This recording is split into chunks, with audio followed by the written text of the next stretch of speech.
Continuamos con Cerrando la Noche y ciertamente hace un tiempecito que el colega, amigo y hermano Junior Ramírez no pasaba por acá. Desde diciembre. Que es, aunque él no lo quiera asumir así, es coproductor. Claro. A veces pide participación, pero es coproductor. ¿Y qué más participación que acompañarnos acá? Lo que pasa es que él no quiere venir diario. Entonces, cuando tiene oportunidad, nos acompaña como en la noche de hoy. Buenas noches, Junior. Gracias, hermanos. Junior Espinosa y Giovanni Almonte. Supongo que desde diciembre estoy fuera de nómina. Sí. Más afuera que nunca. Nada, qué bueno que compartir este espacio nueva vez con ustedes y con sus televidentes, que es una cantidad indeterminada. Para uno votar, ir por parte, vamos a ver. Como Jack. El tema de Odebrecht, ¿cómo has observado la evolución del mismo? A partir de todos estos ingredientes que cada día hay una información nueva, positiva o negativa para algunos sectores, pero algo nuevo aparece sobre Odebrecht. Así es. Mira, ¿Cómo observa el panorama? Desde el gobierno, a través particularmente del Ministerio Público encabezado por el Procurador General de la República, se montó desde el principio un show, se montó una novela y sigue pues desarrollándose esa novela. ¿Y por qué decimos una novela? Porque desde el principio el Ministerio Público, encabezado por el Procurador Jean Alain Rodríguez, ha insistido en cerrar este caso en que Odebrecht timó al Estado Dominicano y en cuyo acontecimiento participaron actuales, pasados legisladores y dirigentes del Partido de la Liberación Dominicana. Decimos esto porque recuerden que intentó el Ministerio Público llevar a efecto un acuerdo con Odebrecht y homologarlo a través del magistrado José Alejandro Vargas, juez coordinador de los juzgados de la instrucción. Bueno, acuerdo que fue rechazado, fue declarado inadmisible por ese magistrado porque no era lo que procedía conforme el derecho. Lo que procedía, planteaba el magistrado José Alejandro Vargas, era acogerse al criterio de oportunidad, que es una figura que tú bien conoces, consignada al artículo 34 y siguiente de la normativa procesal penal. Bueno, el Ministerio Público luego entonces acude a donde tiene que acudir, o sea, a la figura que tienen que acudir, a esa del criterio de oportunidad, pero ocurre que ese artículo 34 de la normativa procesal penal establece, como tú bien sabes, que tiene que existir una acción penal, porque usted no puede renunciar a lo que no existe. Dice literalmente ese texto que el Ministerio Público puede prescindir de la acción pública respecto de uno o varios casos atribuidos a uno o algunos de los imputados. O sea, usted tiene que tener un imputado para poder someter un caso a un juez y que sea acogido un criterio de oportunidad. Pero no solo haber sometido a alguien, sino que hay unos requisitos. Claro. Bueno, esa es la segunda parte. Y es, por ejemplo, que si la afección a la víctima ha sido significativa, entonces no procede el criterio de oportunidad, asunto que ha ocurrido con este caso de Odebrecht. De Odebrecht, la víctima, que es el Estado Dominicano, más afectada, no pudo haber sido. Entonces esa es la segunda parte de los requisitos, pero si nos quedamos en la primera parte del texto del 34, ya lo otro ni siquiera es necesario discutirlo. Primero formular un sometimiento o una acusación formal. Tiene que haber imputados. Y es muy sencillo. Es que el caso, como ha pretendido el Ministerio Público, y hasta ahora lo ha logrado, está cerrado hasta el día de hoy. ¿Cuáles son los imputados? Porque Odebrecht es una persona física. Entonces, en ese sentido, no hay un imputado. Una persona jurídica. Una persona jurídica, perdón. No es una persona física, es una persona jurídica. Por tanto, no hay un imputado al que se le pueda dictar prisión, por ejemplo. No es el caso de los coautores, de los que recibieron, por ejemplo, soborno, conforme las declaraciones de los funcionarios de Odebrecht a través de Ángel Rondón, que recibió, según dice Odebrecht, $92 millones. Entonces, por eso decimos que fue un circo montado y hasta ahora lo han logrado. Fíjense. Pero, pero aquí hay un tema que no hemos debatido mucho y cada quien tiene su criterio. Tú dices, bueno, al ser una persona jurídica, no hay a quien imputar. Ahí ya parece no, pero hay que imputar, para que la gente vea, usted no puede trancar a Odebrecht. Pero sí a sus representantes. Sus representantes son perseguibles. Son perseguibles. Claro. Entonces, ese es un tema que no se ha debatido. Partiendo del criterio de que la responsabilidad penal es intuito persona, es un tema debatible.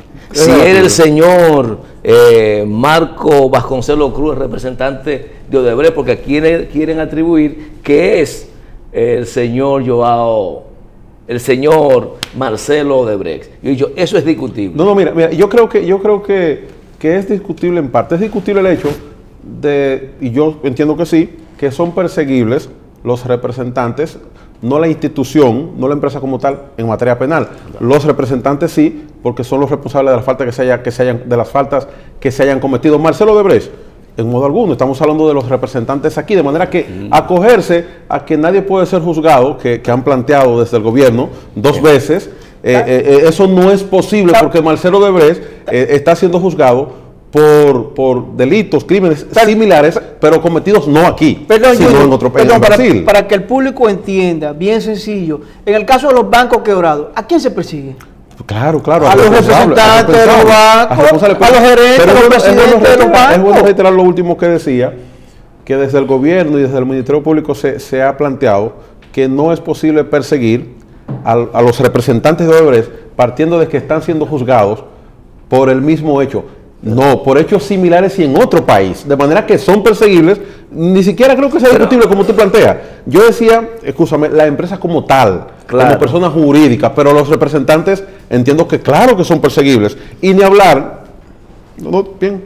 Pero yo creo, Junior, que el tema del no bis in idem también es discutible por lo siguiente, porque el propio acuerdo, el propio acuerdo establece que si incumplen van a ser perseguidos. Y entonces yo creo que no es discutible, porque obviamente que el criterio de oportunidad implica, no me refiero con relación a su teoría, no, óyeme, es que implica que si usted no cumple con el acuerdo, evidentemente se cae. Ahora, yo creo que... Sí, pero ¿y dónde desaparece la figura del no bis in idem? Sigue están siendo condenados allá, a partir del criterio que utilizan los sí, pero es que es un criterio errado, porque están siendo juzgados en cuanto a delitos, a los mismos delitos, pero en otro país. Hay otras víctimas. Las víctimas en Brasil no son las víctimas en República Dominicana, de manera que no se aplica el criterio de que no puedan ser juzgados 2 veces por la misma causa.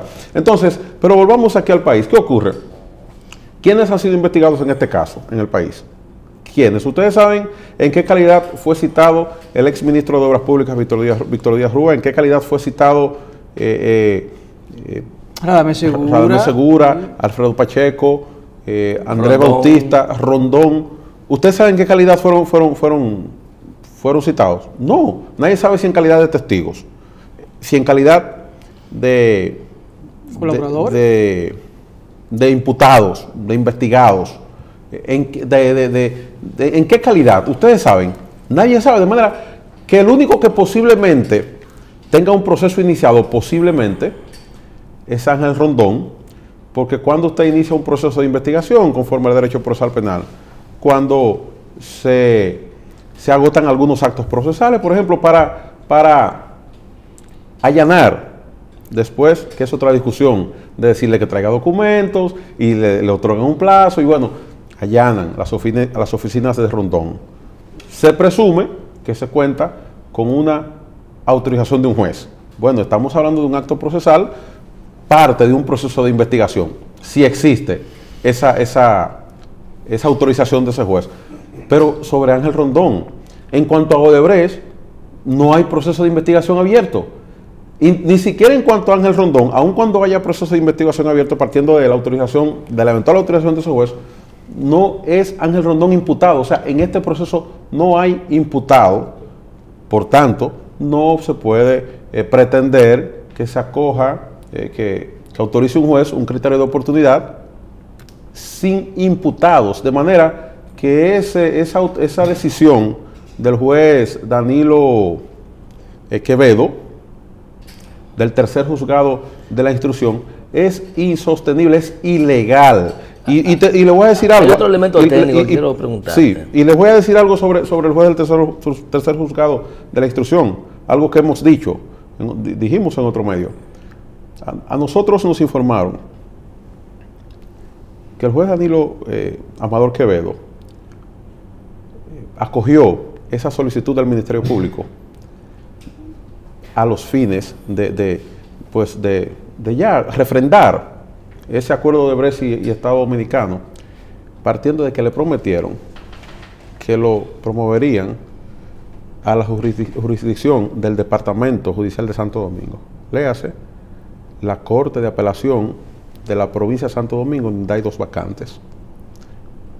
Y es totalmente creíble esa versión cuando usted ve que la decisión es al margen del derecho. De manera que, sin dudas, volviendo al inicio del tema, que el Procurador General de la República pues ha insistido con este circo, con este show mediático, en proteger a los eventuales y por lo visto imposibles sean imputados.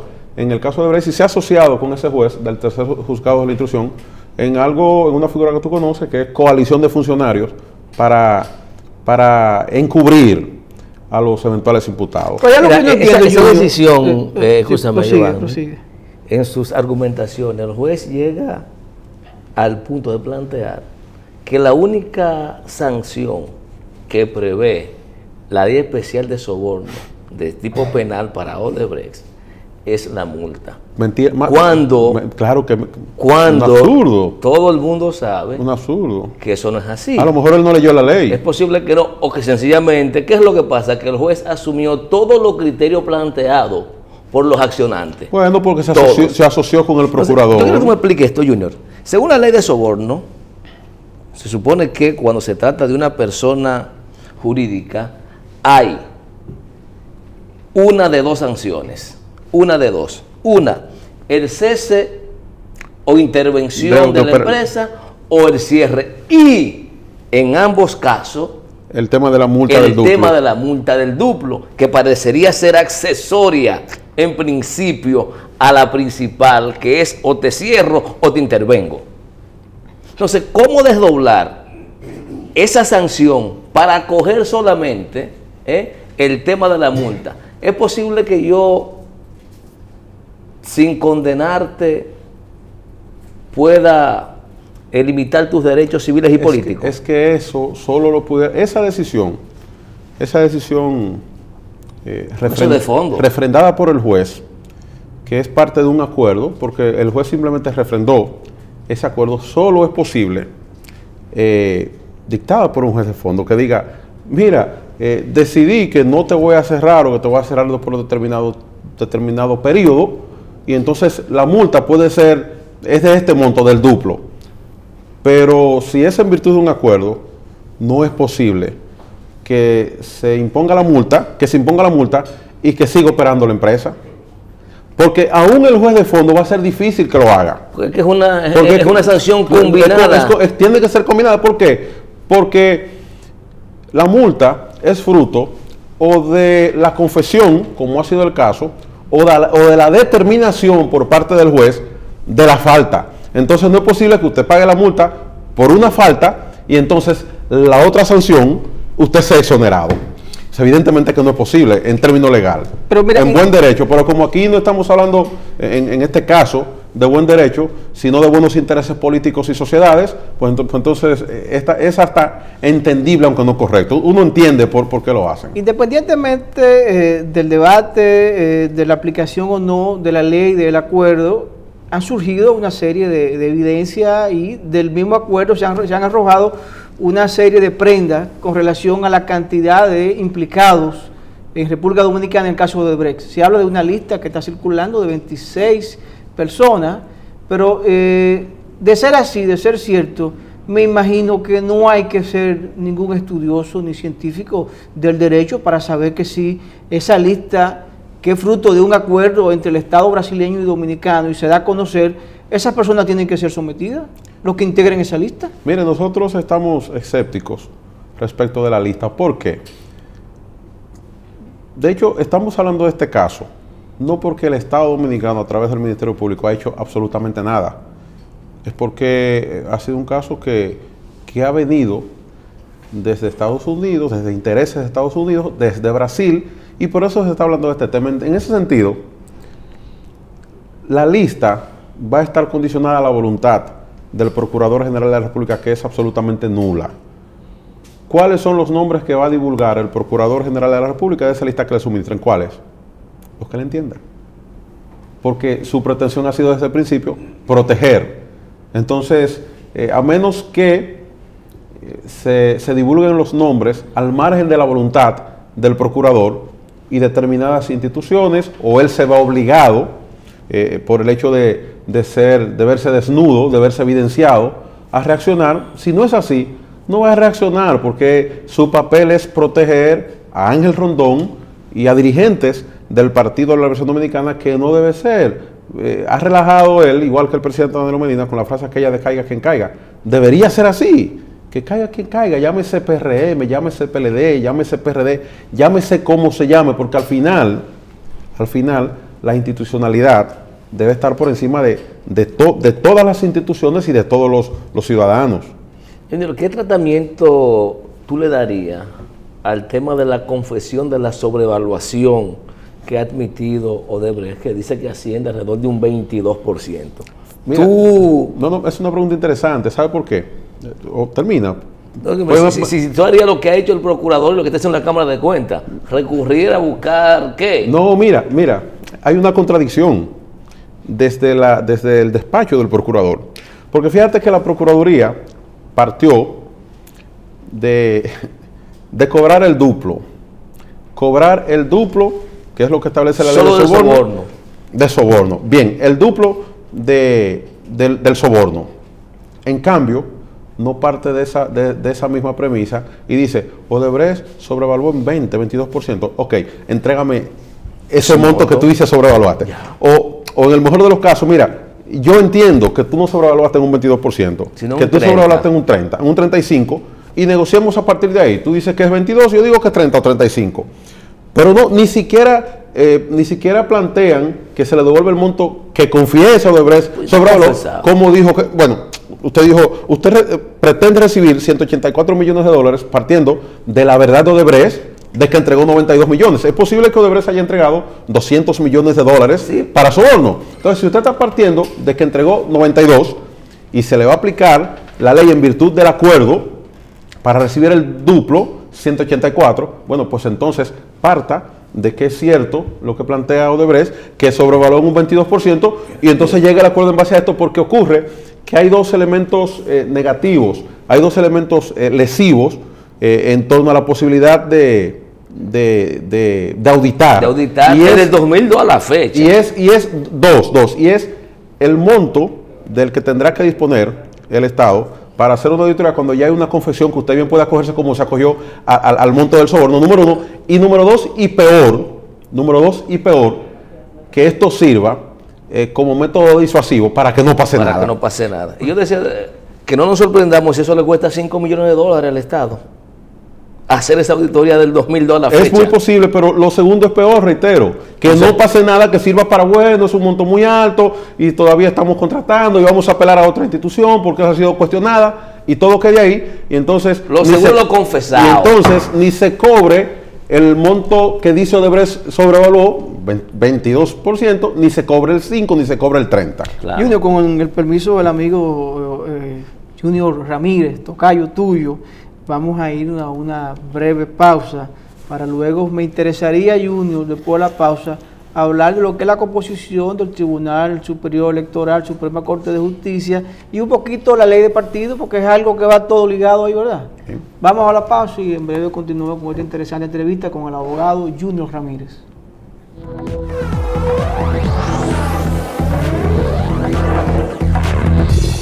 Amigos televidentes, de vuelta en este su espacio Cerrando la Noche, y dejamos prácticamente una pregunta en el aire al colega Junior Ramírez. ya que el próximo lunes el presidente de la República convocó a la Suprema Corte de Justicia, a los integrantes, al Consejo de la Magistratura, donde se discutirá los pasos a seguir para sustituir los jueces de la Suprema Corte de Justicia y pues cambiar o sustituir también los jueces del Tribunal Superior Electoral. ¿Cuál es la lectura de Junior Ramírez en torno a esta convocatoria que hizo el presidente de la República? Mire, sin duda que es interesante la convocatoria del Consejo Nacional de la Magistratura para el próximo lunes 15, a los fines de sustituir a los 5 jueces del Tribunal Superior Electoral y 2 de la Suprema Corte de Justicia. ¿Por qué es importante? Porque el presidente de la República, en su calidad de presidente del Consejo Nacional de la Magistratura, y que cuenta con Lucía Medina, su hermana, que es miembro del Consejo Nacional de la Magistratura, Reinaldo Pared, el Procurador General de la República, y él, son 4 de 8. Mariano Germán Mejía, presidente de la Suprema, y Fran Soto, que fue un jefe secretario del Consejo, juez de la Suprema, son 6. Usted dirá, bueno, estos últimos 2, los otros 2 son Josefa Castillo, del PRM, y Paliza, senador de Puerto Plata. Entonces, usted dirá, bueno, pero los 2 jueces de la Suprema son del equipo de Leonel. Sí, es cierto. Sin embargo, el presidente de la Suprema Corte de Justicia puede ser neutralizado con el tema de los recursos económicos por parte del Poder Ejecutivo. Número 1. Número 2, Fran Soto, lo normal es que aspire alguna vez a dirigir la Suprema Corte de Justicia o el Tribunal Constitucional o seguir en la Suprema Corte de Justicia. Por tanto, para el presidente Danilo Medina no es difícil lograr una mayoría, que de hecho él tiene 4, incluyéndolo a él, son 3 y él son 4, no le resulta difícil tener uno más o 2 más, o los otros 2 del PLD, a los fines de decidir a quiénes se designará el Consejo Nacional de la Magistratura en el Tribunal Superior Electoral y a los 2 de la Suprema Corte de Justicia. Nosotros entendemos que tiene el presidente una gran oportunidad para demostrar todo lo contrario a lo que muchos creemos, y es que no es demócrata, que no se apega, perdón, a la institucionalidad, que quiere, como lo hizo Leonel Fernández, tener su propia justicia, tener su propio Tribunal Superior Electoral, y más aún en un momento en que su gobierno es tan cuestionado de manera particular con el tema de la corrupción. Si Danilo Medina quiere enviar una señal de que no le interesa tener justicia, ni justicia electoral, ni justicia desde el máximo organismo del Poder Judicial, la Suprema Corte de Justicia, pues debe apostar a la designación en ambos órganos de jueces que sean imparciales, pero no imparciales del PLD, imparciales de cualquier fuerza política. Sin embargo, tenemos nuestras dudas porque sabemos cómo actúa el PLD, y Danilo Medina no es de Marte, Danilo Medina es del PLD. Impondrán su mayoría. Y excúsame, Junior, he hecho una crítica constante cuando desde el PRM se ha planteado, por ejemplo, ganamos en tal demarcación, pero ellos tienen la Junta, que nos quitaron las elecciones, que la justicia es del PLD, bueno, que dictaron 34 sentencias, si mal no recuerdo, en favor de Miguel Vargas y en contra del PRM, fruto de una litis interna luego de la ruptura con el PRD. Y yo decía en ese momento, bueno, pero ¿y dónde ustedes estaban cuando fueron seleccionados los jueces de la Suprema Corte? ¿Dónde estaban cuando fueron seleccionados los jueces del Tribunal Superior Electoral y del Constitucional? Entonces, yo quisiera que a partir del día 15, de cuando se comience a anunciar cuáles son los candidatos, bueno, el PRM y todos los que apostamos a la institucionalidad, vayamos frente a Palacio con 2.000, 3.000 personas y digamos, no, ese no, porque ese es esto. Por ejemplo, Alejandro Moscoso Segarra, ¿y quién no sabía que era fiscal del distrito y del equipo de Leonel Fernández? ¿Quién no sabía que Marino Mendoza en el Tribunal Superior Electoral no era un personero de Miguel Vargas y luego de Reinaldo Pared? ¿Y quién no sabía que Mabel Félix era incondicional de Leonel Fernández? Entonces, ¿dónde estaban las instituciones opuestas, no solo al PLD, sino a la falta de institucionalidad? ¿Dónde estaba el principal partido de oposición? Entonces, insisto, es una oportunidad para que el presidente muestre un mínimo de transparencia, y si no lo hace, entonces es una oportunidad para que sectores representativos y el principal partido de oposición, pues, como dicen popularmente, se paren dos patas y haga lo que tenga que hacer para impedir que se coloque ahí serviles, como se hizo la vez pasada, y si no se hace, bueno, pues por lo menos llegarán desacreditados. Es que cuando se configuraron esas cortes, al partido que tú militabas en ese momento, ya había firmado el pacto de las corbatas azules, y eso es como resultado de ese acuerdo, la integración de esa corte. Sin embargo, era un líder, como llamó alguien a un dirigente de otro partido, con pies de barro. Creo que fue Franklin Almeida que se refirió al gobierno del PLD. Bueno, algo así ocurría con Miguel Vargas. Firmó un pacto de las corbatas azules, pero cuando se comenzaron a configurar la conformación de esas altas cortes, ya él no tenía gran fuerza, no tenía gran liderazgo, la credibilidad, no tenía ni representación en las masas, en los organismos del PRD, por tanto... Pero quedó con representantes. Sí, bien, pero era un pacto de él, no de ese partido, de manera que el pacto que él firmó no limitaba, para decirlo de la manera más práctica, a los demás sectores que incidían en ese partido, no los limitaba, no los condicionaba a quedarse sentados y no ir a reclamar que los cuestionables no, Junior, entonces, incluyendo a los de Miguel. En esta convocatoria, el Consejo de la Magistratura debe abocarse a completar la matrícula de la Suprema Corte de Justicia, a ratificar o cambiar totalmente el superior electoral, y también la remoción de un miembro o dos de el Constitucional. El Constitucional, aunque hay un paquete que vence ahora a final de año. Va a ser para el 18, vence al final, principio del 18. Final de este año, principio del 18. De manera que ahora no será del Constitucional. Y en el caso de Gómez Berger, que ya... Es de los que va a ser, de los primeros que va a ser sustituido. Pero el próximo año. Pero será el próximo año. No se van a meter en eso ahora. Ahora tenemos 2 de la Suprema, 5 del Tribunal Superior Electoral, que decías tú que pueden ser confirmados o sustituidos. Bueno, estas son las facultades que tienen. Pero tú sabes que los que están ahí son de Miguel y de Leonel, y solo John Giuliani, hasta donde sé, todavía es de Danilo. De manera que dudo que haya mucha ratificación ahí. No, te digo la posibilidad de que tiene el Consejo, porque no está prohibido. Una posibilidad legal. Claro, a eso me refería. Una posibilidad de derecho. A eso me refería. De hecho, tú sabes que es difícil eso. Pero hay una de las preguntas que formulamos al inicio de esta segunda parte de la entrevista que me gustaría por lo menos agotar, aunque sea 2 o 3 minutos, porque lo creo fundamental, crucial para la democracia del país, que es la ley de partidos. Es un tema que ahora mismo pues nos atañe a todos, fuerzas políticas, sociedad civil y sector empresarial, que lo he visto muy activo con relación a visitar al presidente de la Cámara de Diputados, del Senado y el mismo presidente de la República para transmitirle su intención de que esta ley se apruebe y que sea lo más democrática posible. ¿Cuál es tu juicio sobre esto, Junior? Mire, ¿sabes que no hay que ir a San Juan, a donde Gregorio Mateo, al altar, para usted saber cómo actúan desde el PLD? Hay una frase muy popular que usan los que tienen 30, 24, 25, a los que nosotros le llevamos 2 o 3 años, los más jóvenes. Sí.